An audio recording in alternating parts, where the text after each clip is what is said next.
Municipal commissioner Hamad Ali Khan ने वज़ीर आला सिंध के मामले खुसूसी बराए bureau of supply and price Mohammad Usman Gani Horo से अहम मुलाकात की।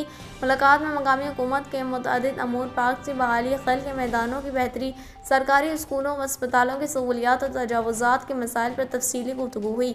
इस मौके पर म्यूनसिपल कमिश्नर हमाद अली खान ने कहा कि हमारी अवलीन तरजीह आवाम को साफ, महफूज और बेहतर शहरी सहूलियात फराहम करना है। पार्क, खेल के मैदान, तालीम और सेहत के इदारे किसी भी शहर की बुनियादी ज़रूरत हैं, जिनकी बेहतरी के लिए हम जामा हिकमत अमली के तहत काम कर रहे हैं। तजावुज़ात के खात्मे और पब्लिक स्पेस की बहाली में कोई समझौता नहीं किया जाएगा।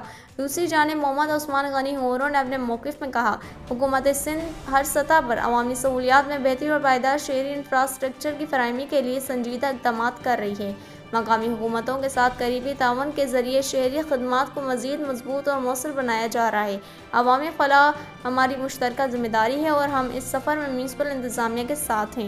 मुलाकात के अख्ताम पर दोनों रहनुमाओं ने शहरी मसाइल के हल के लिए मुश्तरका राब्ता और ताउन को मज़ीद मजबूत बनाने पर इत्तफ़ाक़ किया।